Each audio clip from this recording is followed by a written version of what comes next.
Hola, tengan todos y todas muy buenas tardes. Vamos a dar inicio a la sesión de esta tarde, pero me gustaría que me confirmen que me pueden oír, por favor, para no estar hablando en balde. Buenas tardes, Buenas tardes. sí, se le escucha. Vaya, gracias, gracias. Siendo así, pues vamos a dar inicio y como ya es conocido de ustedes, siempre me gusta aperturar las sesiones dándoles el espacio para que si ustedes tienen alguna pregunta la puedan formular.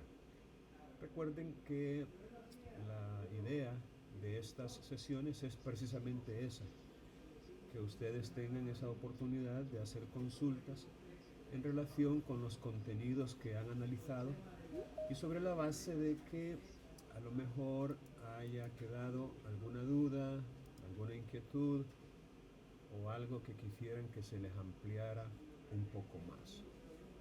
Así que si tienen alguna pregunta, ahorita es buen momento para que la puedan formular.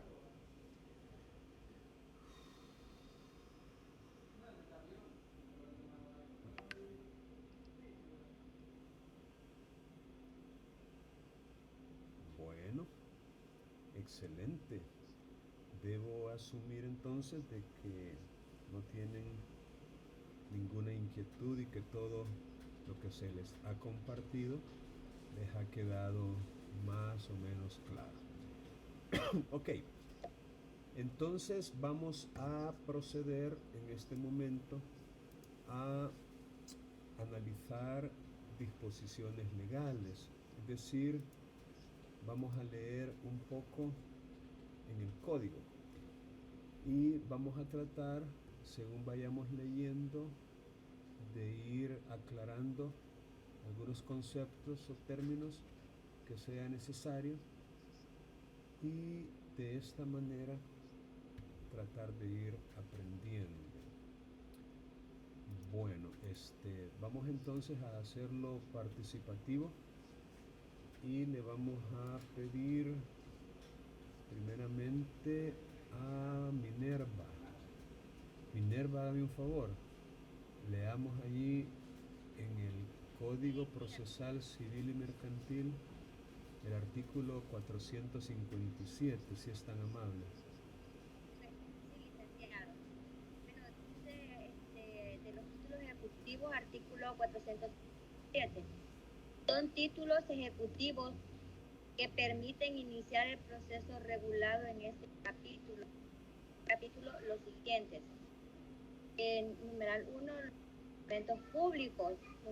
Numeral 2, instrumentos privados fehacientes. Buenas tardes, Liz. No sé si es que soy yo, apenas alcanzo a escuchar a la compañera, Liz. De hecho, se le oye un poco suave. Minerva, ¿será que se puede acercar un poquito a su micrófono, por favor? Bueno, ¿ahora sí me escucha? Se le oye mejor, sí. Bueno, entonces, bueno, comenzaré de nuevo. Bueno, dice que títulos ejecutivos, artículo 457. Son títulos ejecutivos que permiten iniciar el proceso regulado en este capítulo los siguientes. Numeral 1, los instrumentos públicos. Numeral 2, los instrumentos privados fehacientes. Numeral 3, los títulos, valores y sus cupones y lo demás no lo veo. Ahorita. Vea hoy. Ahora sí. Iba por el numeral 3, dice los títulos, valores y sus cupones en su caso. En numeral 4, las constancias, libretas o recibos extendidos por las instituciones legalmente autorizadas cuando reciban depósitos de ahorro o de cualquier otra clase. En numeral 5, las opciones que tengan derecho a ser amortizadas total o parcialmente por las sumas que hayan de amortizarse a cuenta del capital que incorporen. Numeral 6, las pólizas de seguro y de reaseguro, siempre que se acompañe la documentación que demuestre que el reclamante está al día en sus pagos y que el evento asegurado se ha realizado, así como la cuantía de los daños. Las pólizas de fianza y reafianzamiento, siempre que se acompañe de la documentación que demuestre que la obligación principal se ha vuelto exigible. Número 7, los instrumentos públicos emanados de países extranjeros, cuando se hubiere llenado las formalidades requeridas para hacer fe en El Salvador. Y numeral 8, los demás documentos que por disposición de ley tengan reconocido este carácter. Muy bien, Minerva, muchas gracias. Muchas gracias. Bueno, Ahora que hemos leído el artículo 457 del Código Procesal Civil y Mercantil, hay varias cosas que podemos explicar. Primero, tengan presente que no es lo mismo un título ejecutivo que un título de ejecución. Son cosas diferentes. Resulta que la distinción entre estos dos tipos de instrumentos no está muy clara para muchos abogados y me atrevo a decir que también para algunos jueces.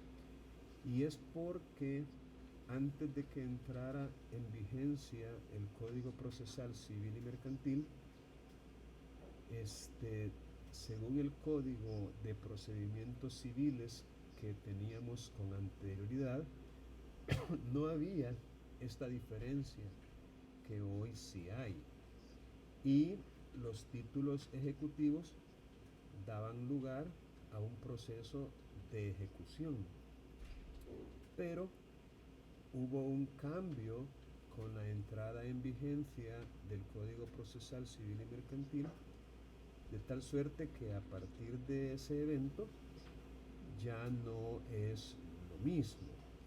Y los títulos ejecutivos lo que hacen es dar paso a un proceso no de ejecución, sino a un proceso de conocimiento o cognitivo, que tendrá como resultado o producto una sentencia estimativa de la acción ejecutiva entablada, una sentencia que una vez firme ya podrá servir como título de ejecución y poder con ella iniciar el trámite de ejecución forzosa de la sentencia.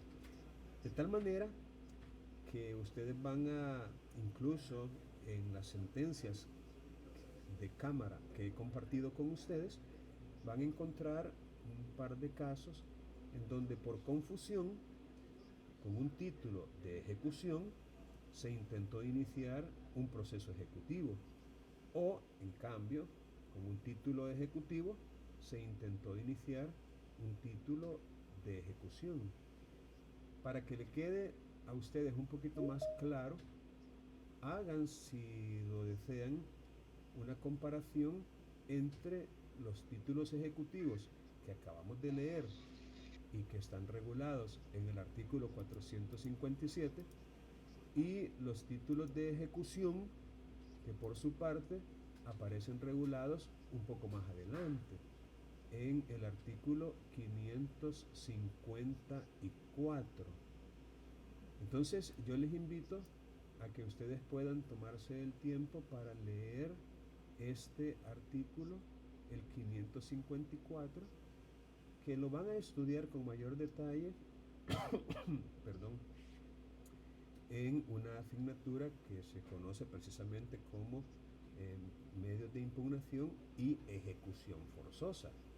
Allí se analiza con mayor profundidad los títulos de ejecución que, como su nombre lo indica, son los que dan pie para poder iniciar con ellos los procesos de ejecución o el trámite de ejecución forzosa.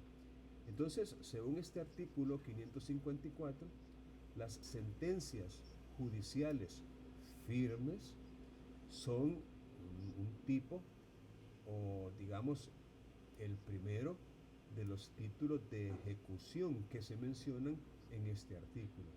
Pero hay otros como ustedes lo pueden ver aquí.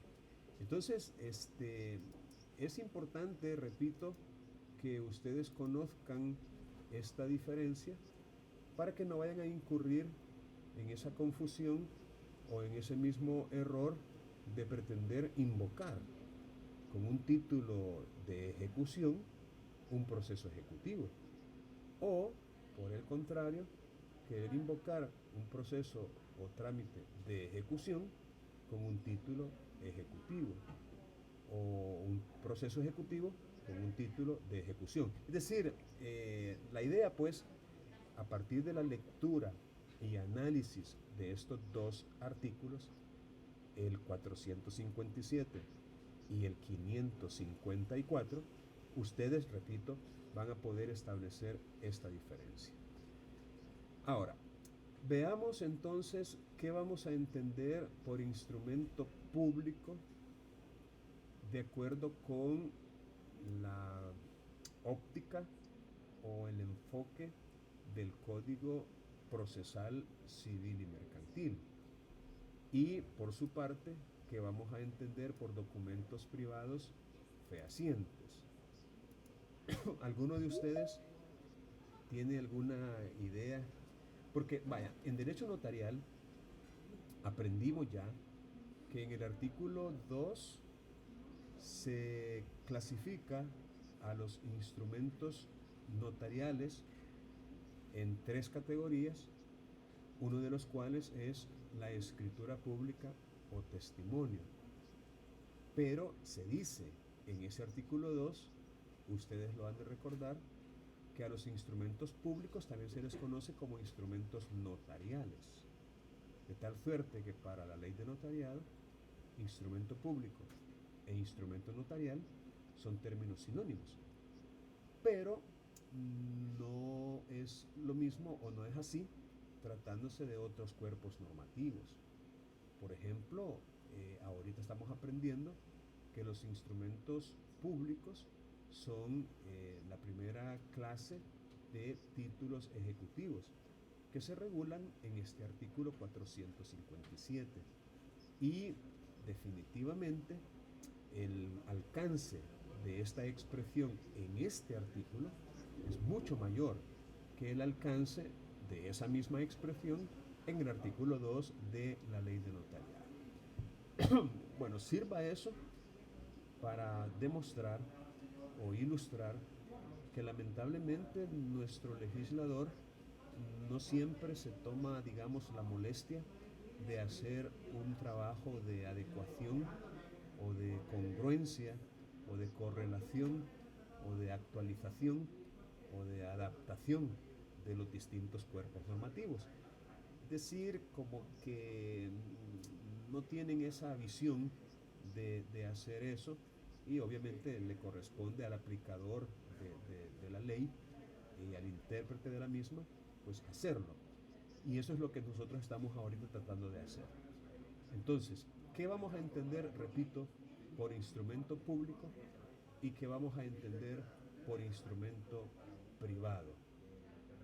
¿Alguno de ustedes tiene alguna idea?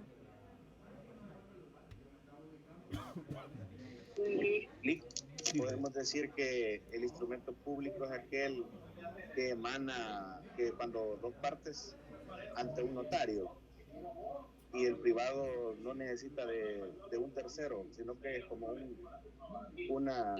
un convenio entre los dos. Me parece bien la explicación que usted nos da, y por ahí más o menos anda la idea. Sí, dígame por favor, le escucho. Pues yo considero que en el caso de los instrumentos públicos, yo no solo los veo desde el punto de vista del notario, sino que considero que también, aparte del notario, estos también pueden ser emanados por otros funcionarios públicos, pueden ser hechos por ellos, y en el caso de los instrumentos privados, estos pues son realizados por personas particulares. Muy bien, muy bien. Gracias por su comentario, porque efectivamente usted acaba de mencionar algo que es muy cierto. y es que instrumento público, aquí, de acuerdo con la legislación procesal civil y civil en general, tiene un alcance un poco mayor que en el artículo 2 de la ley de notariado, ya que allá en esa ley se dice que instrumento público e instrumento notarial son lo mismo, como dando a entender que tiene que intervenir un notario para poder estar en presencia de un instrumento público o notarial. Pero como muy bien lo ha dicho usted, el instrumento público puede ser producto o puede ser emitido o extendido no solo por un notario, sino también por un funcionario público diferente, que no necesariamente esté ejerciendo la función notarial cuando lo emite. Incluso, si nosotros nos venimos al Código Civil, vamos a ver aquí en el Código Civil si podemos encontrar la frase. Imagino que va a estar más de una vez. Instrumento público, es que me faltó la N.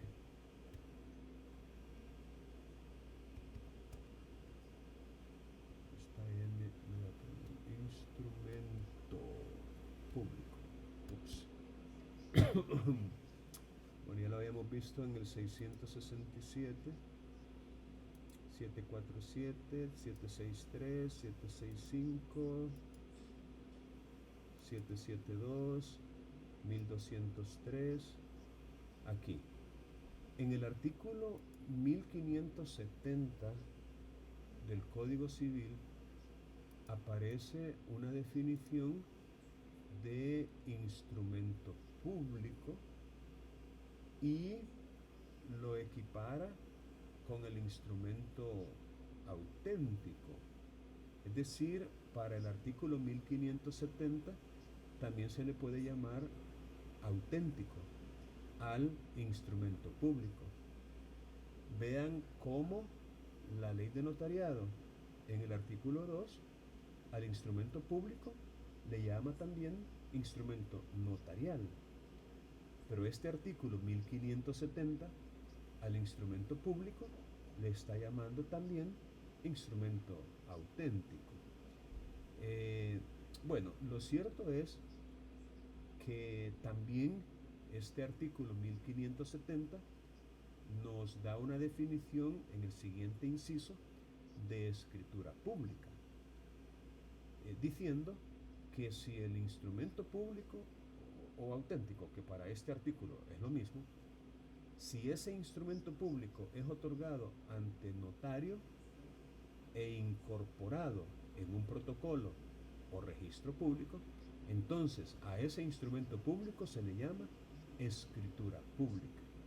Entonces esto nos da, repito, a entender o nos demuestra, mejor dicho, nos ilustra que el legislador no ha hecho ese esfuerzo de conciliar distintos cuerpos normativos y ha dejado prácticamente abiertas las posibilidades de cometer un error, porque si alguien se basa únicamente en la ley de notariado, va a entender por instrumento público y por escritura pública una cosa, pero si nos venimos al Código Civil, vamos a entender por instrumento público y por escritura pública una cosa a lo mejor diferente. Entonces esas aparentes o quizás no tan aparentes, pero esas contradicciones que hay entre distintos cuerpos normativos son los que a veces motivan estas confusiones. Entonces ahí tenemos que ser muy cautos y, como quien dice, analizar el contexto o el cuerpo normativo o la materia dentro de la cual estamos utilizando los términos para poder darles el significado y el alcance que les corresponda. Es decir, tomar en cuenta, repito, el contexto o la materia o el cuerpo normativo al que nos estamos refiriendo para poder, repito, utilizar adecuadamente estos términos. Pero volviendo al punto, un instrumento que es autorizado por un funcionario o por un notario que, aunque no es funcionario, ejerce una función pública, entonces a ese le vamos a conocer o le vamos a llamar instrumento público. Es decir, como bien lo dijo su compañero, hay en su formación la intervención de una persona que tiene o está investido con la autoridad suficiente para dar fe, para darle un valor probatorio a ese instrumento. Un valor que no lo tiene el instrumento privado. Y no lo tiene precisamente porque en el instrumento privado no existe esa intervención de esa persona que, investida con la facultad legal, da fe o ejerce una función pública y por ende le da fuerza probatoria a ese instrumento. Esto que está en el artículo 1571 se relaciona con el artículo 1, me parece, de la ley de notariado, en el sentido de que la fe que emana de un instrumento público es en cuanto al hecho de haberse otorgado y su fecha, pero no en cuanto a la verdad de las declaraciones que en él hayan hecho los interesados. Eso lo comentábamos para aquellos que también están en la clase de Derecho Notarial hoy mismo, de que si es cierto o no lo que los interesados le han dicho al funcionario, eso no viene al caso. Eso no puede entenderse como de pleno valor o de plena certeza o veracidad. Es más, según este artículo, en aquello que perjudica a los declarantes, en esa parte sí se le va a dar validez. Esto también es como un resabio histórico, ya que se sanciona al declarante, pero de alguna manera, si aquello no es cierto, o sea, si es una falsedad, pues es muy atrevido decir que le vamos a dar credibilidad ya solo porque le perjudica, ¿no? O sea, yo creo que hay que ser objetivos y si es mentira y punto. Ok. El instrumento privado, vamos a ver si aquí mismo...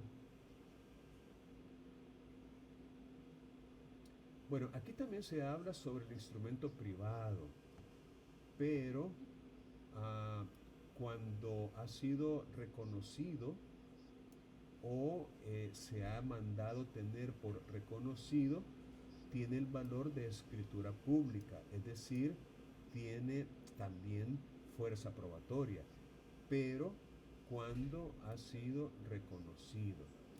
Esta es la manera en que el Código Civil se refiere al instrumento privado fehaciente.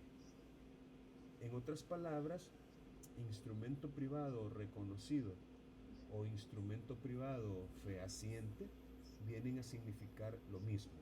Es decir, un instrumento que tiene el valor de instrumento público, en el sentido de que, al igual que el instrumento público, un instrumento privado fehaciente o reconocido puede también dar esa credibilidad, esa certeza, esa fe pública, esa seguridad, si se quiere, o certidumbre de que se puede con él iniciar un proceso ejecutivo.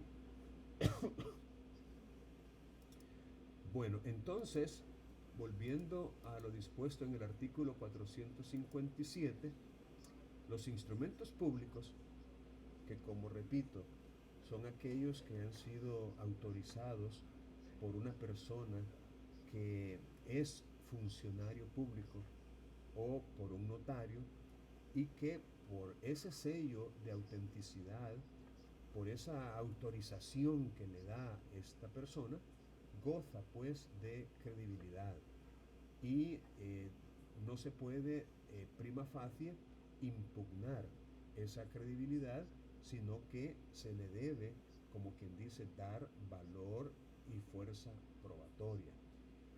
Pero por favor, otra vez, no nos vayamos a confundir, porque no basta con que sea un instrumento público o un instrumento privado fehaciente para que lo entendamos como un título ejecutivo. O sea, no es suficiente con que sea un instrumento público o privado fehaciente, sino que además de ser un instrumento público o privado fehaciente, de él debe constar o debe tener insertos los otros requisitos para que proceda un proceso ejecutivo, y que se mencionan tanto en la ley como en algunas sentencias dictadas por tribunales, tanto de primera como de segunda instancia, o incluso la sala de lo civil. Entre ellos, el requisito de que efectivamente exista una obligación. Y para que haya obligación, tiene que haber un deudor cierto o determinado, un acreedor también cierto o determinado, una prestación, es decir, el objeto de la obligación, que es el elemento real y que igualmente tiene que estar determinado y que tiene que ser actualmente exigible. Es decir, no debe contener un plazo o una condición pendiente de ejecución.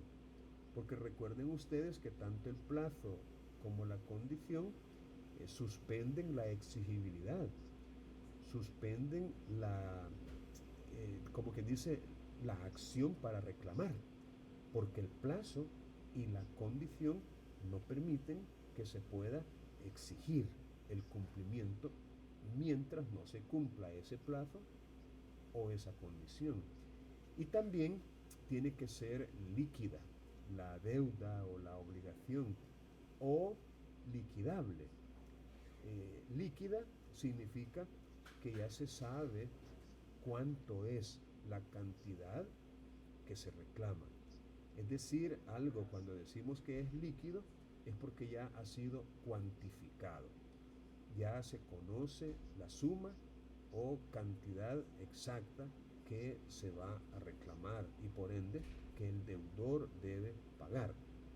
Pero también se admite el que la obligación sea liquidable cuando del mismo instrumento se proporcionan o se proveen los datos que permitan hacer esa cuantificación con simples operaciones aritméticas o matemáticas.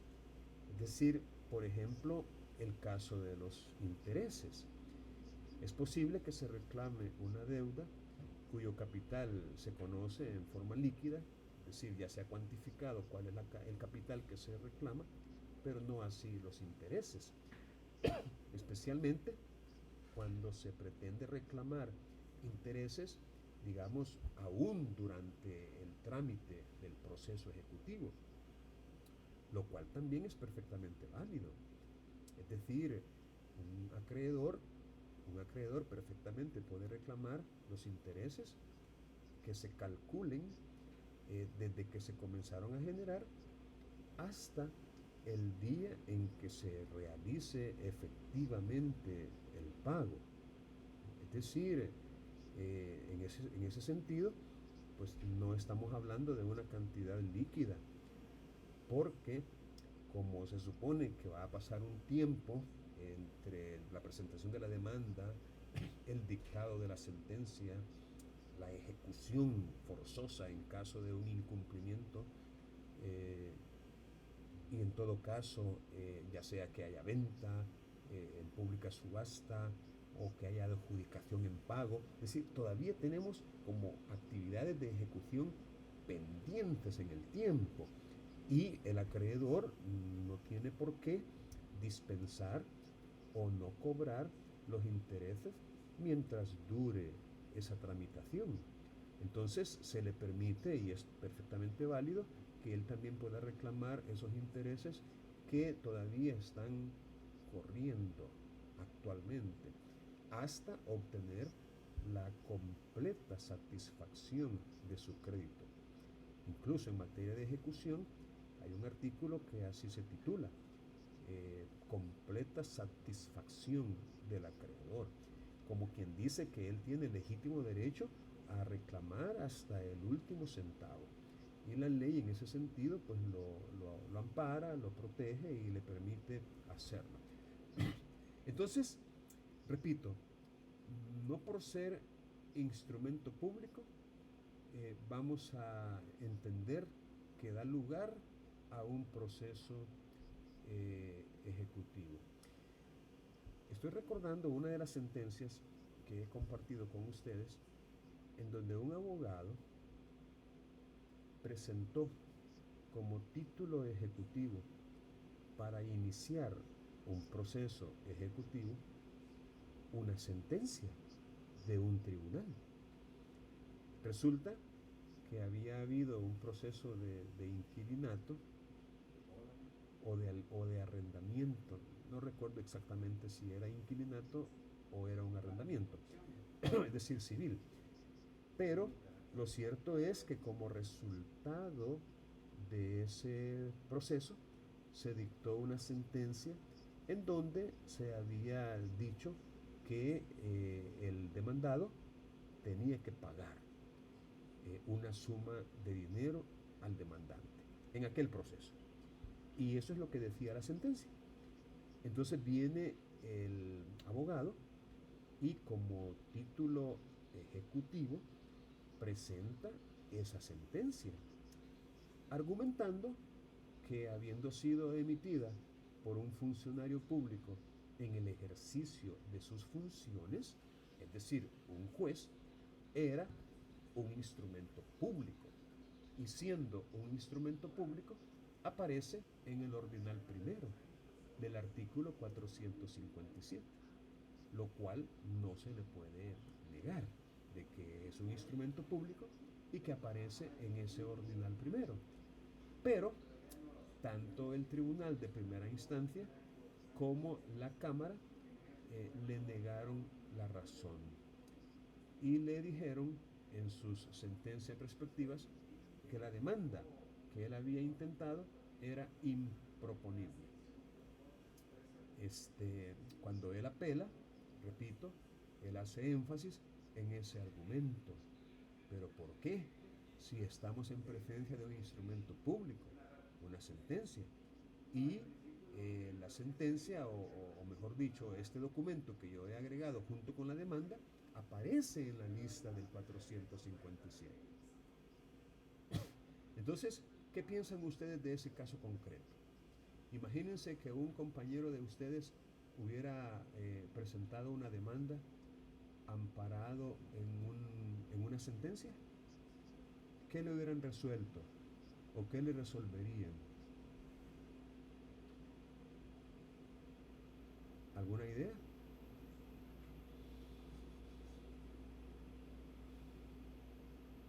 Repito, ya tenemos nosotros la respuesta que dio el tribunal de primera instancia. El tribunal dijo que, sí, dígame, Mary. Dígame, le escucho. Sí, fíjese que aquí pues yo estaba relacionando lo que usted nos decía hace rato que hiciéramos, que era hacer como la diferencia entre un título ejecutivo y un título de ejecución. Entonces yo revisando ese listado, pues siento yo que una de las diferencias radica en que los títulos ejecutivos tienen como un carácter, o sea, como extrajudicial. Es decir, que estos no todavía se ha llevado a cabo un proceso. En cambio, para el título de ejecución, sí es necesaria como una resolución. Entonces, creería yo que esto pues lo podríamos relacionar acá. En el caso pues en el caso de la sentencia que él presentaba, pues funciona más que todo, o sea, se puede llevar a cabo, pero ya en una acción, o sea, para poder iniciar una acción que tenga que ver ya con un proceso de ejecución forzoso. Así es. Muy bien, muchas gracias, Mary. Efectivamente, usted tiene razón y precisamente ese fue el argumento que utilizó la Cámara para confirmar la sentencia de primera instancia y decir que efectivamente la demanda en proceso ejecutivo era improponible y que por haber sido una sentencia la que se había presentado, este, aunque es un instrumento público, porque no se puede negar ese carácter, pero más que título ejecutivo, es un título de ejecución y como tal da lugar a un trámite de ejecución forzosa, pero no a un proceso ejecutivo. Entonces ahí vemos cómo, si no tenemos claridad y pensamos, como es un instrumento público, entonces sí, procede el proceso ejecutivo. Pero no, repito, nosotros tenemos que aprender a distinguir cuándo en realidad es un título ejecutivo, aunque sea instrumento público, y cuándo es un título de ejecución, aunque igualmente sea un instrumento público. Es decir, porque cuando el artículo 554 le dice que las sentencias judiciales firmes son títulos de ejecución, no le está diciendo que no sean instrumentos públicos, porque lo siguen siendo. Siguen siendo instrumentos públicos las sentencias por haber sido emitidas por un funcionario en el ejercicio de sus funciones. Entonces, repito, es necesario que podamos tener en cuenta esto para no equivocarnos.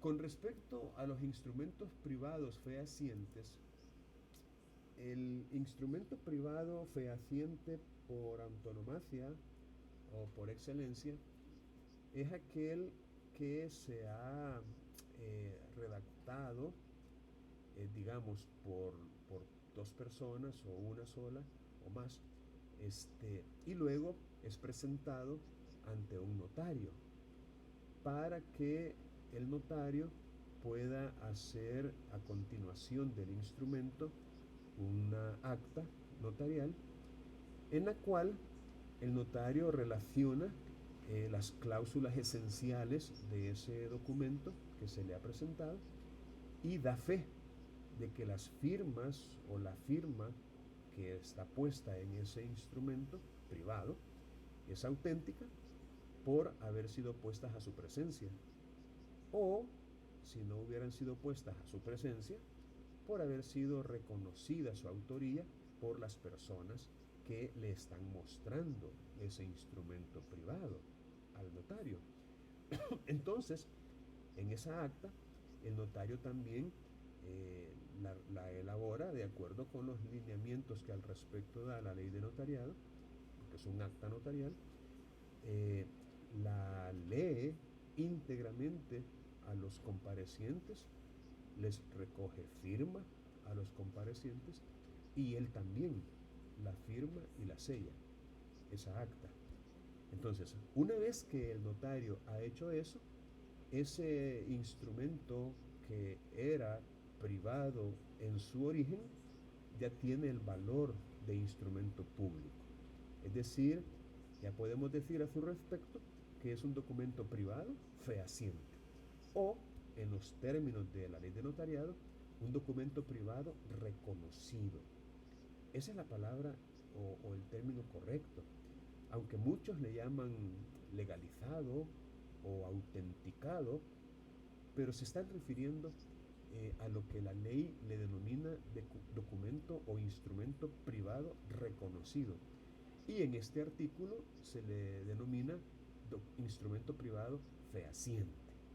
Hacen referencia, repito, a ese documento por excelencia, aunque también tiene ese carácter de ser un instrumento privado fehaciente el que ha sido reconocido ante un juez competente.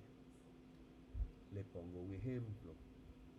Digamos que usted tiene un documento privado de obligación a su favor. Es decir, usted es el acreedor de una obligación porque en determinado momento se suscribió un instrumento, pero no se hizo ante notario, ni tampoco se hizo ante ningún funcionario, sino que de manera privada. De ahí su nombre, instrumento privado, porque no tuvo la intervención de ninguna autoridad o de ninguna persona que sea un fedatario. Entonces, usted lo tiene en su poder y usted de alguna manera se siente un poco seguro que ante el incumplimiento de esa obligación, usted va a poder actuar procesalmente, que va a poder demandar según usted sin ningún problema. Pero en realidad, usted tiene un problema. Y el problema que tiene es que ese instrumento, al ser privado, no tiene el carácter de ser un título ejecutivo, mucho menos de ejecución. Es decir, no tiene esa calidad. Es más, extrememos el ejemplo. Supongamos que en ese documento se le puso una cláusula que decía literalmente, es mi voluntad que el presente documento, debidamente firmado por mi persona, tenga fuerza ejecutiva y sirva como título ejecutivo, habilitando a mi acreedor para que inicie con él el correspondiente proceso ejecutivo. Es decir, en ese instrumento privado se le incorpora una cláusula en donde de su propia y libre voluntad el deudor le atribuye la calidad de ser un título ejecutivo a ese documento privado. Y pues de tal manera que usted se siente todavía más seguro, pensando que con esa cláusula ya tiene en sus manos un título ejecutivo y que ya va a poder ir ante un juez a reclamar el pago de la obligación utilizando como título ejecutivo ese instrumento privado. Entonces, lo que la doctrina explica al respecto es que los particulares no tenemos, digamos, esa potestad de darle a los instrumentos ese carácter de ser instrumentos, como quien dice, títulos ejecutivos. No tenemos como particulares ese poder o esa facultad. Solamente pueden nacer de la ley. Entonces, en ese caso concreto, ¿cuál creen ustedes que sería la recomendación que se le podría dar a un acreedor que lo que tiene es un instrumento privado? ¿Qué recomendación le podrían dar ustedes? ¿Alguna idea? Sí, bueno, en mi caso yo lo que le recomendaría es que, bueno, busque un funcionario no autorizado para que pueda reconocer, ¿verdad? Dicho acto. ¿Ya? Dado que por sí solo, pues, es un documento simple, sencillo, que no tiene ningún valor probatorio respecto a una de las partes. Muy bien, Miguel, gracias. Fíjense ustedes que si el deudor que suscribió ese instrumento privado estuviera de acuerdo, todavía podrían ir con un notario, sin importar que el instrumento privado sea de fecha anterior. Eso no importa. El instrumento privado podría ser de años atrás. Repito, eso no es relevante, porque podrían ir y decirle al notario, mire, queremos por favor que este instrumento privado tenga el valor y la eficacia de un instrumento público. Queremos que nos redacte un acta a continuación de este instrumento y que la vamos a firmar, esa acta, o la voy a firmar, dice el deudor, para que le pueda servir como título ejecutivo. Repito, eso todavía se puede hacer. No hay ningún inconveniente jurídico para reconocer un documento o un instrumento privado, aunque ya haya sido hecho tiempo atrás, porque lo que se dice de 5 minutos o de 1 hora se aplica a 6 meses o a 3 años. O sea, no importa, no importa. Obviamente, el notario no va a redactar un acta con aquella fecha, eso tampoco. O sea, el notario va a redactar el acta con la fecha actual, en la fecha en que él está autorizando el acta de reconocimiento de ese instrumento privado. Entonces, dicho eso, si el deudor estuviera anuente, disponible y de acuerdo en hacer eso, no hay ningún problema y lo podrían hacer. Pero como no siempre eso es posible, por lo general, si hay necesidad de hacer eso es porque no ha habido un cumplimiento voluntario, ha habido mora, han habido atrasos, ha habido renuencia del deudor, y por lo general, si hay necesidad de hacer esto es porque no ha habido, repito, un cumplimiento voluntario. Entonces, el camino que le queda, entre otros, al acreedor, aparece aquí en el artículo 256, o mejor dicho, aparece dentro de las diligencias preliminares. Es decir, aquí en el mismo código tenemos un capítulo que se llama diligencias preliminares, que tienen como finalidad preparar un proceso. Dice, el futuro demandante podrá pedir la práctica de diligencias necesarias para la presentación de la demanda, y sin perjuicio de que puedan haber otras, se mencionan en el artículo 256 algunas de ellas, y una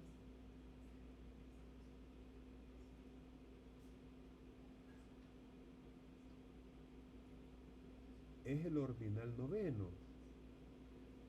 El ordinal noveno dice que como una diligencia preliminar se puede pedir que se cite al deudor para que reconozca la autoría o la firma, en su caso, de ese documento privado. Es decir, para que él voluntariamente reconozca. En otras palabras, un juez, en este caso un juez de primera instancia, podría, si se le pide, citar al deudor para que reconozca, y se le, como que dice, se le advierte que si él no llega, a pesar de haber sido citado en legal forma, entonces se le va a tener por reconocido.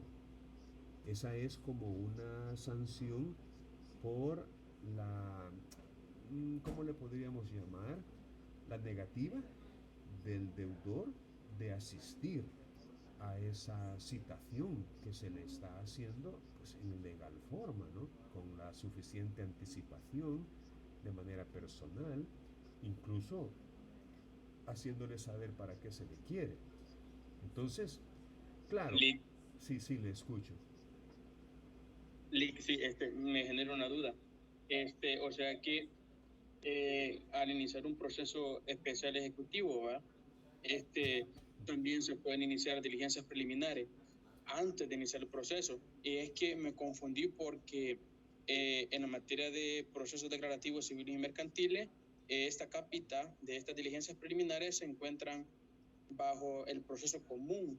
Entonces, y no sé si se aplicarían también en un proceso ejecutivo. Esa es mi duda. Muy bien. Efectivamente, como diligencias preliminares, podemos aplicarlo de manera extensiva, no solamente para un proceso declarativo, ya sea este común o abreviado, sino también para cualquier tipo de proceso, incluyendo el proceso especial ejecutivo o algún proceso de inquilinato o un posesorio o incluso un monitorio. Es decir, cuando el artículo 255 nos dice, con el fin de preparar el proceso, el futuro demandante, debemos, repito, darle una extensión suficiente como para incluir los procesos especiales también. Así que, contestando su pregunta, definitivamente que se aplica a cualquier tipo de proceso. Es más, déjenme ver.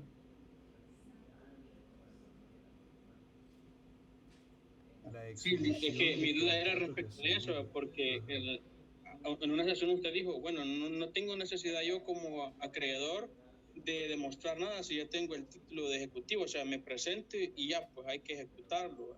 Por eso era mi duda, pero ok, ya sí, quiero que me aclare. nomás recuerde que ahorita estoy hablando de un título que no tiene todavía el carácter de ser título ejecutivo, ¿verdad? De momento yo estoy hablando del documento privado que no fue llevado ante un notario y que simplemente lo suscribió el deudor, se lo dio a usted, usted en ese momento le entregó lo que le estaba prestando, supongamos que sea una suma de dinero, y usted se quedó con un documento privado en sus manos. Entonces, en el caso de esta diligencia preparatoria o preliminar, el ordinal noveno hace referencia a ese documento privado que no ha sido reconocido todavía, digámoslo así. Ahora, si ese fuera el caso, repito, todavía no estamos en presencia de un título ejecutivo y necesitamos, a través de esta diligencia preliminar o preparatoria, darle ese carácter de ser título ejecutivo siempre y cuando, primer escenario, el deudor llega y efectivamente reconoce que la firma es de él o que fue puesta a su ruego y que por ende él es autor de ese documento privado. Eso podría darse perfectamente en una manifestación de sinceridad.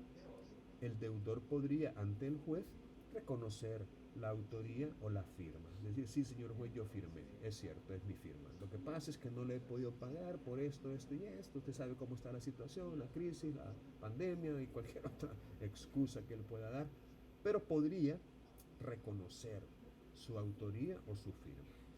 Y el otro escenario favorable para el acreedor es uno en el cual pues no llega y se cumple el apercibimiento que se le hizo de tenerlo por reconocido. Es decir, aquí hay una sanción, si se quiere, o se le da valor de sí a un hecho negativo como es el no haber llegado. Son ejemplos muy puntuales del silencio como un silencio que trae consecuencias negativas para el que guardó silencio, porque esa es una especie de silencio, ¿no? Como que dicen, no llego, no quiero ir, no voy, no me importa. Entonces, ahí, le repito, se le apercibió de que si no llegaba, se iba a tener por reconocido. Y no llegó.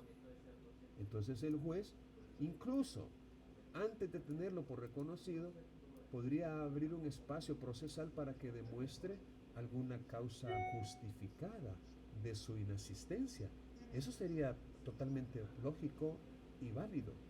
Antes de tener por reconocido, concédasele 3 días al deudor para que manifieste las razones que tuvo para no venir. Sería un juez que está tutelando derechos fundamentales antes de tenerlo por reconocido, darle oportunidad. ¿Por qué no viniste? Porque miren, si un juez lo cita a uno, pues en principio uno tiene que atender y tiene que ir, en principio, ¿no? Aquí nosotros tenemos una cultura de desobediencia, de rebeldía, y normalmente pues nos aconsejamos con un abogado y el abogado es el que le dice a uno, no vayas, ¿qué vas a ir a hacer? Entonces, ante esa reticencia, el legislador no ha tenido más remedio que darle algún tipo de sanción, algún tipo de valor perjudicial, por cierto, a el que pues se comporta con rebeldía, ¿no? Porque si le han citado, repito, el deber ser es que asista. Pero hay un tercer escenario que no lo hemos comentado todavía, y es un escenario en donde el deudor sí llega, sí asiste a la cita que le hicieron, pero niega la autoría o niega la firma. Es decir, él le dice al juez, mire señor juez, esa firma no es mía, ese documento yo no lo acepto, no lo reconozco, no lo atribuyo, no me lo atribuyo. Es decir, yo no tengo nada que ver. Allí yo no sé por qué, yo creo que se ha confundido esa persona, ha de ser otro, ha de ser un hermano que yo tengo que se llama igual que yo. Es decir, él podría perfectamente negar la autoría o la firma. ¿Qué piensan ustedes que tendría que proceder en ese caso? ¿Lo vamos a tener por reconocido? ¿Lo vamos a casar con la niña Clotilde, así como aquel juez casó a Cantinflas?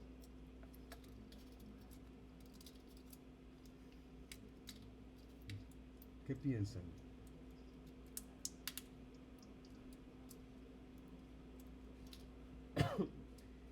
En el Código Procesal Civil y Mercantil comentado se plantea precisamente este caso, así como se los estoy contando yo.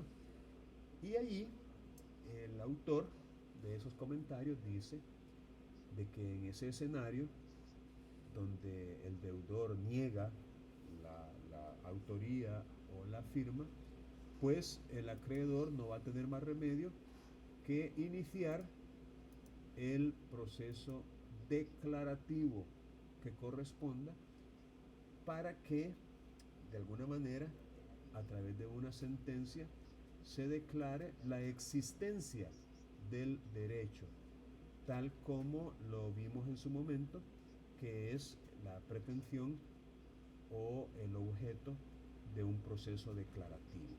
Es decir, no podría, en ese caso, iniciarse un proceso especial ejecutivo por carecer el demandante del título necesario, requerido sine qua non para iniciar un proceso ejecutivo. De tal suerte que en ese caso, pues el instrumento se queda como instrumento privado y dentro del proceso declarativo a ser iniciado, pues ahí podría el acreedor demandante pedir, digamos, una experticia grafotécnica para poder determinar mediante un peritaje si el que es su demandado firmó o no firmó. Y de esa manera, pues, acreditar mediante un proceso declarativo la existencia de la obligación. Bien, si tienen alguna pregunta, la pueden formular con total libertad.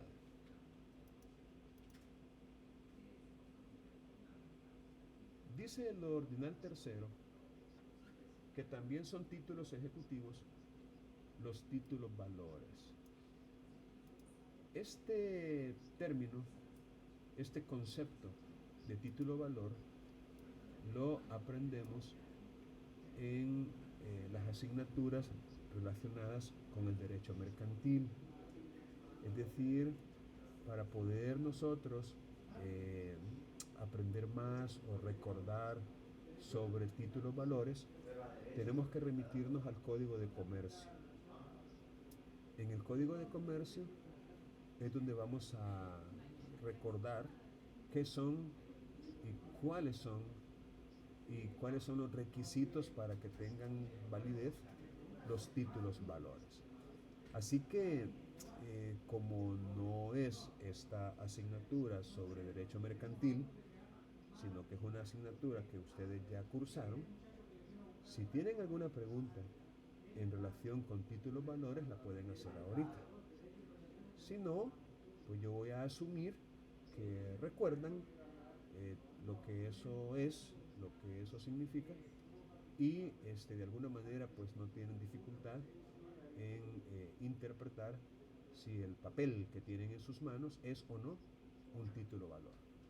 Pero si tienen alguna pregunta, con gusto la podemos discutir.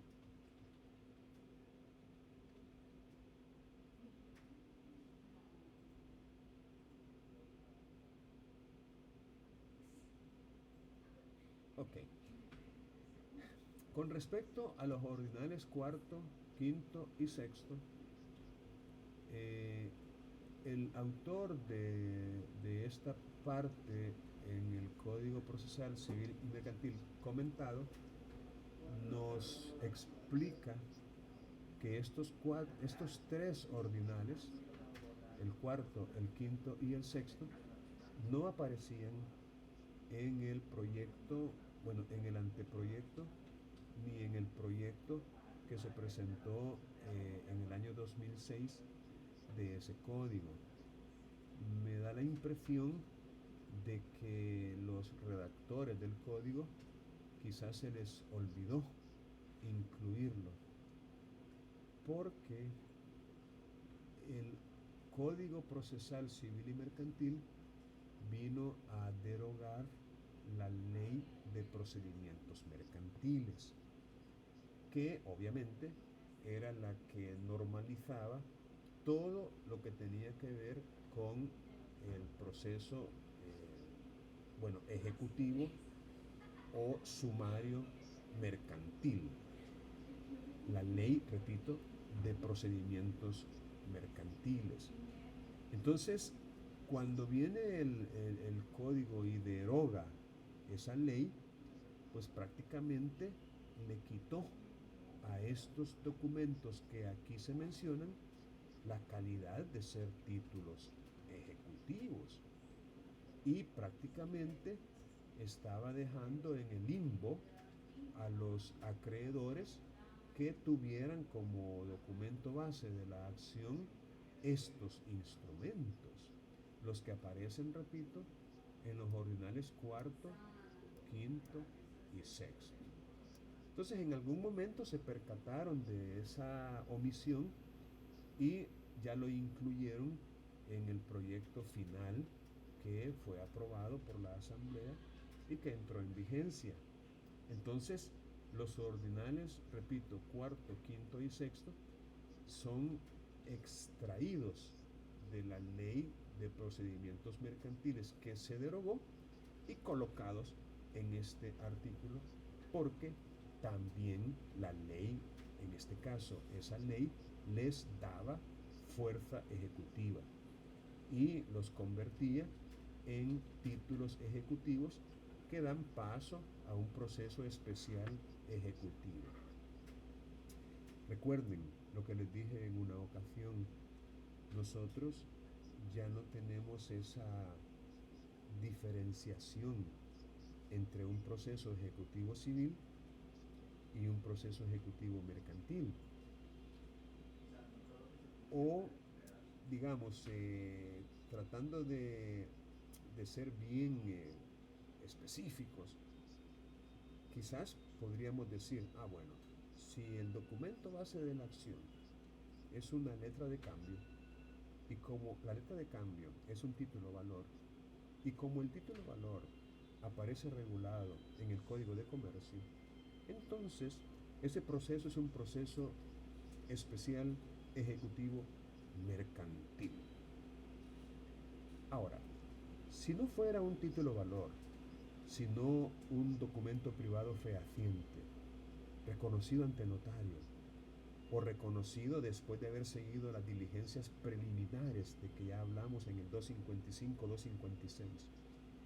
Entonces, como no es un título valor y como no es un documento mercantil, sino que es civil, entonces el proceso a seguir es un proceso especial ejecutivo civil. Miren, eso es tontera. Es decir, esa distinción ya no tiene sentido. Antes la tenía, y vaya que la tenía, al grado que si usted se equivocaba en la acción entablada y en vez de ser civil debió haber sido mercantil, o si en vez de ser mercantil debió haber sido civil y usted la condujo por un trámite equivocado, entonces la sanción en ese caso era la ineptitud de la demanda. Es decir, las cosas tenían que volver al estado que tenían antes de presentarse la demanda por causa de ese error cometido en la vía procesal, porque no era la idónea.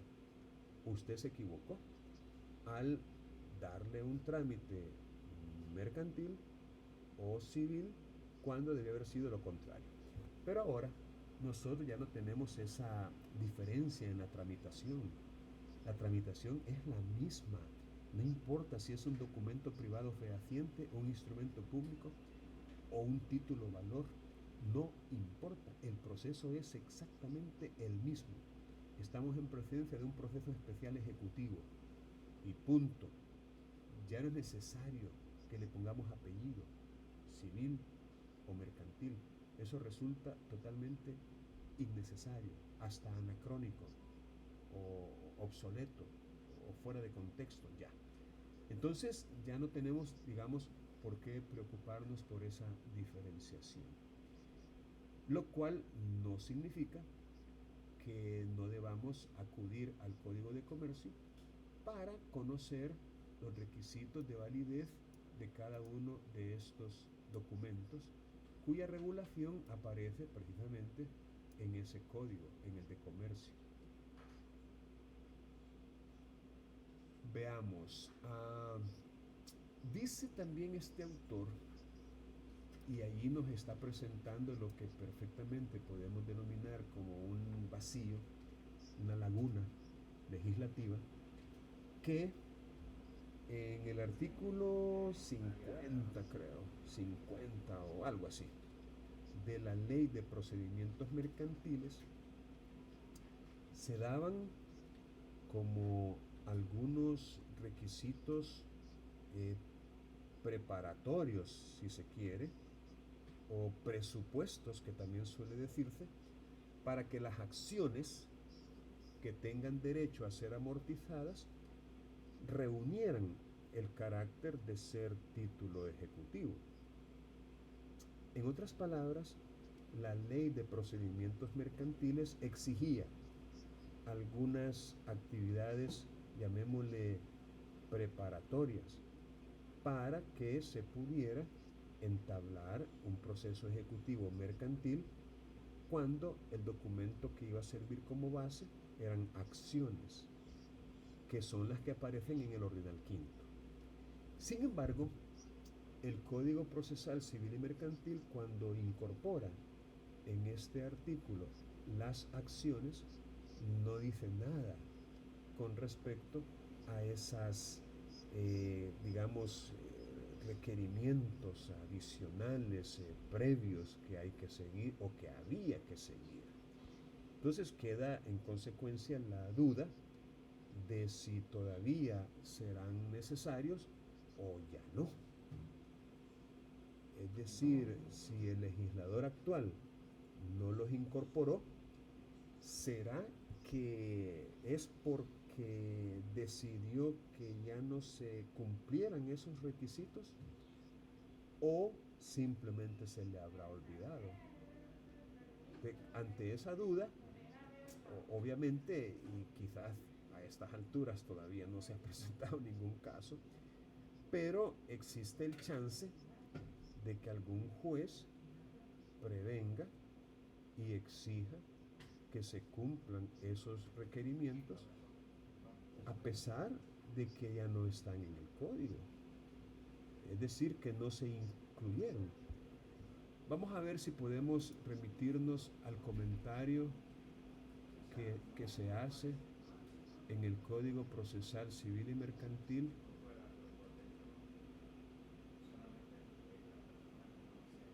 para ver si yo les puedo mostrar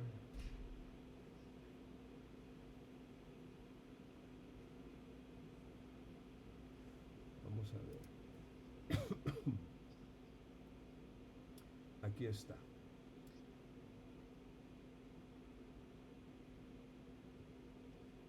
Cabe apuntar que el Código Procesal Civil y Mercantil deroga la Ley de Procedimientos Mercantiles, que contenía una minuciosa regulación sobre estos aspectos.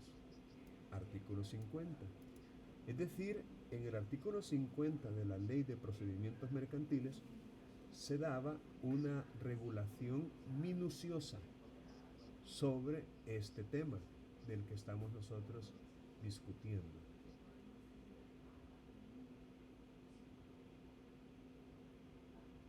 Retomando el catálogo de títulos ejecutivos, los previstos en los incisos cuarto, quinto y sexto del artículo 457, que son los que yo estoy comentándoles a ustedes ahorita,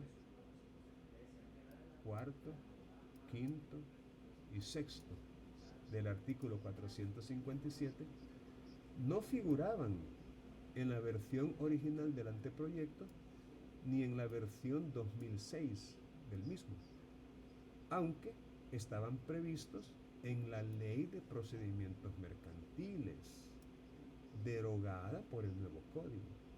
Se trata de las constancias, libretas, recibos, etc., pólizas. Incluso el artículo 50, inciso quinto, de la citada Ley de Procedimientos Mercantiles regulaba las condiciones en las que las acciones con derecho a ser amortizadas tendrían fuerza ejecutiva, aunque esos requisitos no se reiteran en la nueva regulación procesal.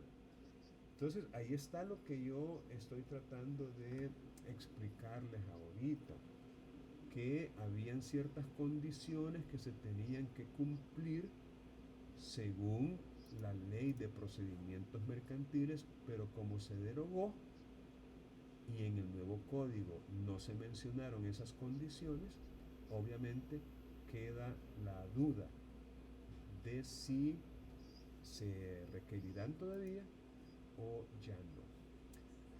Así que allí pues habría que hacer un análisis argumentativo si de repente nosotros nos buscan como abogados para en proceso ejecutivo reclamar el pago de las cantidades que deban ser amortizadas en ciertas acciones y si no hemos cumplido con esas condiciones que se mencionaban en la Ley de Procedimientos Mercantiles, pues ojalá que el juez sea del criterio de que ya no son necesarias de cumplir, porque si nos lo exigiera, tendríamos, repito, que hacer un análisis interpretativo y decirle de que lo más lógico de asumir es que si el legislador no las incluyó, es porque su voluntad es que ya no se cumplan.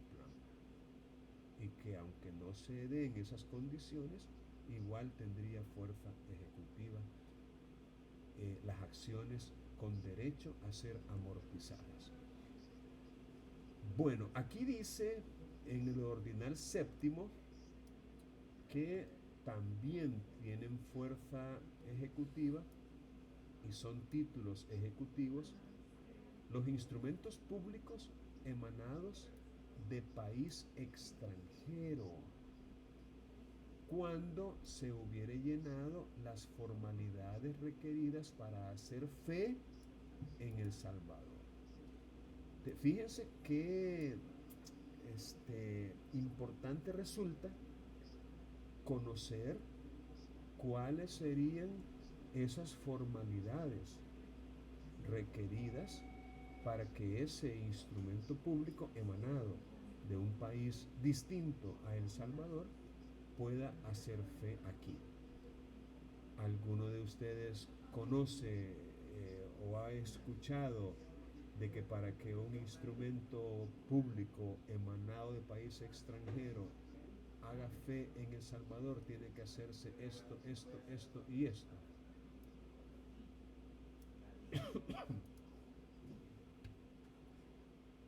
¿Alguno de ustedes recuerda?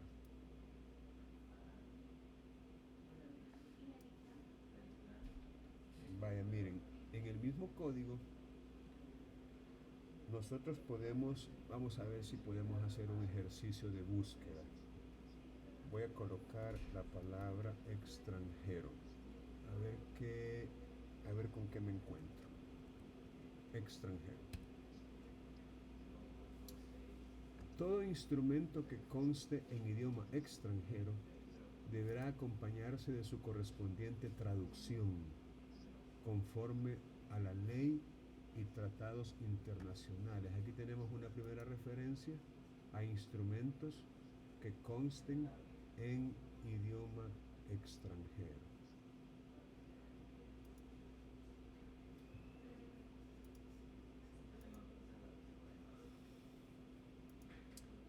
Medidas cautelares, derecho extranjero, norma de derecho extranjero. Aquí otra vez la necesidad de que sea traducido al idioma castellano. Y aquí está. En el artículo 334 es el que nosotros tendríamos que relacionar con el artículo 457, ordinal séptimo. Dice, sin perjuicio de lo previsto en tratados internacionales suscritos y ratificados por El Salvador, como quien dice, es posible que en un tratado internacional suscrito por El Salvador con otro país, es posible que en él se establezcan, digamos, los requisitos o las formalidades para que un instrumento emanado de aquel país tenga validez en el nuestro. Si ese fuera el caso, tenemos que remitirnos a ese tratado. Y es en el tratado en donde vamos a encontrar esas formalidades. Pongan atención a eso. Ahora, sin perjuicio de eso, para que haga fe el instrumento público emanado de país extranjero, la firma que lo autoriza debe estar autenticada. Esa es una formalidad, es decir, se tiene que autenticar la firma por el jefe de la misión diplomática, cónsul, vicecónsul o encargado de asuntos consulares de la República, o en su defecto por los funcionarios correspondientes del Ministerio de Relaciones Exteriores de donde proceden tales documentos. Y la firma que autoriza tal legalización habrá de ser autenticada también por el ministro o viceministro de Relaciones Exteriores de El Salvador, o por el funcionario del Ministerio de Relaciones Exteriores que por medio de acuerdo ejecutivo en el mismo ramo haya sido autorizado para ello. Entonces, ahí tenemos pues una referencia muy puntual y muy clara de qué es lo que se necesita para que un instrumento público emanado de un país extranjero haga fe o tenga validez aquí en el país. Lo otro que también debemos tener en cuenta es un convenio internacional del cual El Salvador es parte, ¿cómo se le llama? Lo ha suscrito y lo ha ratificado, se ha adherido a él, y es el famoso convenio de La Haya. Ese es un convenio que elimina, digámoslo así, este requisito formal de la auténtica a través de una figura que se conoce como apostille o apostilla. No todos los países forman parte de ese convenio de La Haya y nosotros necesitamos de alguna manera tener claridad porque, repito, en el ejercicio como abogado no solamente se le van a presentar escrituras públicas de mutuo o documento privado reconocido de mutuo o una letra de cambio o un pagaré. Es decir, a lo mejor esos sean los instrumentos más comunes con los que usted va a trabajar para preparar y presentar demandas en proceso ejecutivo. Pero ¿quién quita que a lo mejor usted, digamos, se mueva para otra ciudad, San Salvador, por ejemplo, donde tal vez hay mayor cantidad de trabajo o de casos, y de repente se le presenten personas que desean reclamar una obligación y esta consta en un título ejecutivo diferente al que usted está familiarizado. Entonces, por eso es que yo estoy deteniéndome un poquito para que usted pueda por lo menos tener una idea inicial de estos otros documentos y qué es lo que habría que hacer para que pueda efectivamente ser utilizado. Finalmente, en el ordinal último, a manera de atarrayazo, aparecen los demás documentos que, por disposición de ley, tengan reconocido este carácter. ¿Cuál carácter? Fácil. El carácter de ser títulos ejecutivos. El carácter de tener fuerza ejecutiva. El carácter de servir como un título que permita iniciar con él un proceso ejecutivo. Aquí vale la pena decir que es posible que nos encontremos con alguna ley por ahí en donde las palabras que se utilicen nos causen una confusión por lo que ya les dije.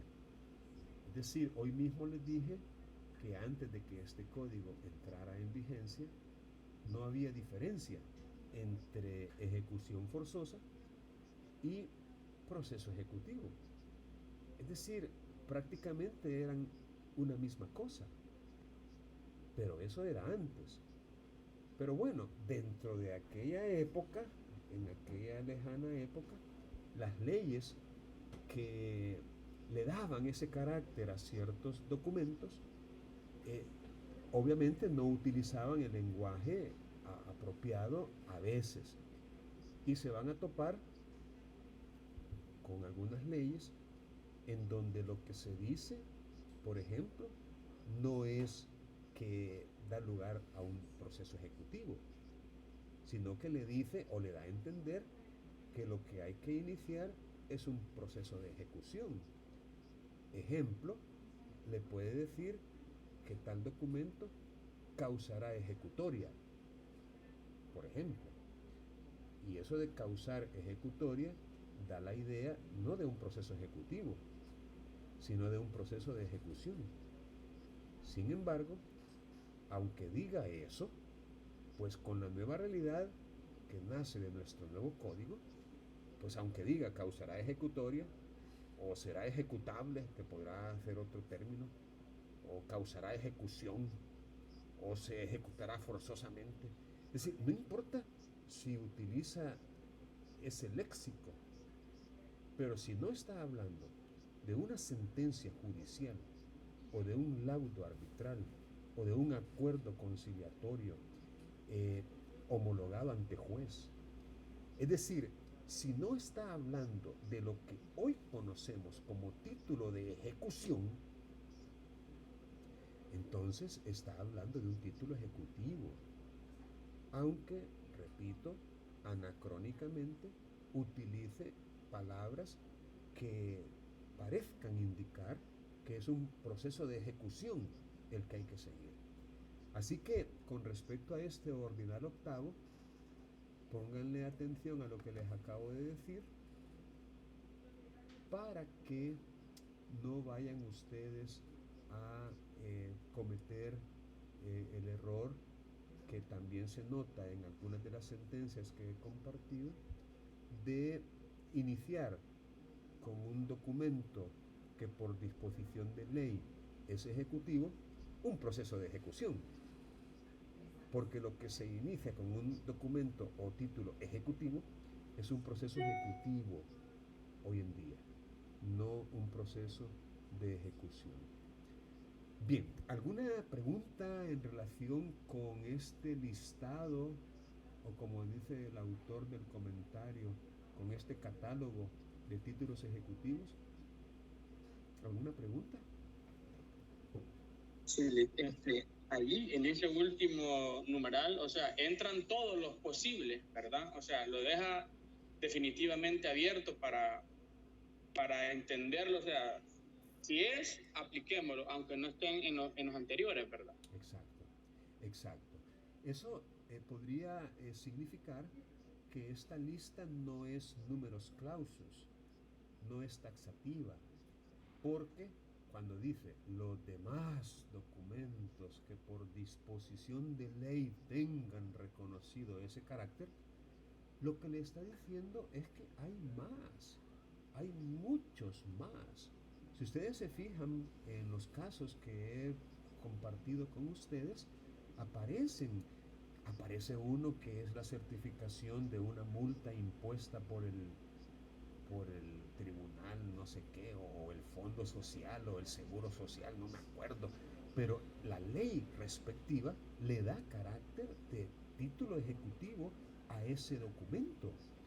Y repito, no aparece aquí mencionado expresamente, pues, como decir la certificación de una multa impuesta por X oficina. No, aquí lo manda a la ley. Y usted va a tener que ir a esa ley para conocer el carácter de título ejecutivo que pueda tener. Miren, no vayamos tan lejos. Hay una ley que regula los procedimientos a seguir en caso de accidente de tránsito. Yo no sé si ustedes en su experiencia de vida, por su vida, pues, al manejar, o tal vez algún pariente que maneja, recuerden, los accidentes de tránsito son comunes, ¿verdad? Se dan lamentablemente a veces muy frecuentemente. Entonces, hay una ley que da los procedimientos que se deben seguir en tal caso, al ocurrir un accidente de tránsito. Hay un artículo en esa ley que dice de que cuando solo hay daños materiales en un accidente, que las partes perfectamente pueden ir ante un notario y ante él otorgar un acta donde básicamente el que se considera responsable del accidente asume la obligación de indemnizar o de resarcir o de reparar los daños materiales que se causaron. Y dice que esa acta tendrá fuerza ejecutiva. No recuerdo exactamente las palabras que utiliza, pero efectivamente le da ese carácter de ser un título ejecutivo a esa acta. Y así, usted va a encontrar, por ejemplo, en la ley que regula el Ministerio Público, la Procuraduría General de la República, ahí va a encontrar también que algunos acuerdos a los que se llegan en esa sede igual podrán tener esa fuerza y esa potestad de posibilitar con él, con la certificación respectiva, que se inicie un proceso ejecutivo. De hecho, hay una sentencia que ahí está, en esa colección de sentencias que yo les he dado y que yo nuevamente les pido que las lean. Miren, en sus ratos libres tomen como norma leer, y las sentencias son una buena fuente de información que les va a resultar pero de la mayor utilidad. Traten de leer y de ir tomando nota, ¿verdad?, de lo que están leyendo, porque a veces uno lee y después ni se acuerda dónde lo ha leído o qué era exactamente lo que leyó, y por eso es bueno tomar apuntes. Traten de leer para que, miren, parece mentira, pero en su momento, y no importa cuánto tiempo haya transcurrido, usted va a recordar, y va a decir, una vez leí, y como ha tomado notas, podría encontrar fácilmente la fuente donde lo leyó, porque nos vamos a topar con casos muy parecidos y que ya se resolvieron a los casos que nos lleguen. Y si ya tenemos nosotros un antecedente, o como le dicen otros, un precedente, entonces va a resultar muy fácil seguir una línea, una estrategia para manejar nuestro caso. Incluso podemos saber de antemano qué probabilidades tenemos de ganar o de perder, porque ya conocemos, repito, otras sentencias que han resuelto casos similares, y que por ende, en aplicación a aquel aforismo, donde hay una misma razón, tiene que haber una misma disposición. Entonces, por seguridad también, seguridad jurídica, si el caso es similar, tendría que dársele una respuesta similar. Entonces, les invito, repito, a leer, porque estaba a punto de decirles que hay allí una sentencia donde se presentó para la ejecución forzosa la certificación de un acuerdo, llamémosle conciliatorio, tomado en sede administrativa, no en sede judicial. Como allá en el artículo 554, los acuerdos conciliatorios permiten iniciar la ejecución forzosa, viene el abogado y con ese documento en mano pretende iniciar una ejecución forzosa. Al principio el juez se la admitió, la demanda en ejecución forzosa. Decretó el despacho de ejecución tal como se regula allá en el 551, ahí donde se regula la ejecución forzosa, debió trámite. Pero después el juez se echó para atrás, es decir, a saber quién le dio luces, y bueno, señaló día para el lanzamiento, porque el acuerdo consistía en que iba a desocupar una propiedad en la cual estaba habitando, pero no lo cumplió voluntariamente, y ante ese incumplimiento iniciaron la ejecución forzosa. Pero repito, el acuerdo se había tomado en sede administrativa, en la Procuraduría, creo. Entonces viene el juez, y a pesar de que había señalado ya el lanzamiento, ya con la fuerza pública, la policía, se dio una coyuntura ahí de que dilató ¿cuál es la palabra? Reprogramó, que no, pero de repente suspéndase la ejecución y ya se echó para atrás, ya no le dio paso. Eso motivó una apelación y como resultado de esa apelación está esa sentencia que yo he compartido con ustedes, y en ella la Cámara aclara que para que pueda proceder la ejecución forzosa tenía que utilizarse un acuerdo, pero en sede judicial y no en sede administrativa. Entonces, otra vez, la Cámara aclara a los litigantes, digamos, el alcance de ciertos documentos y qué es lo que se puede y lo que no se puede iniciar con ellos. Ok, ¿alguna pregunta que puedan tener? Porque si no tienen preguntas, vamos a proceder ahorita a tomarles la asistencia y para ello voy a dejar de grabar.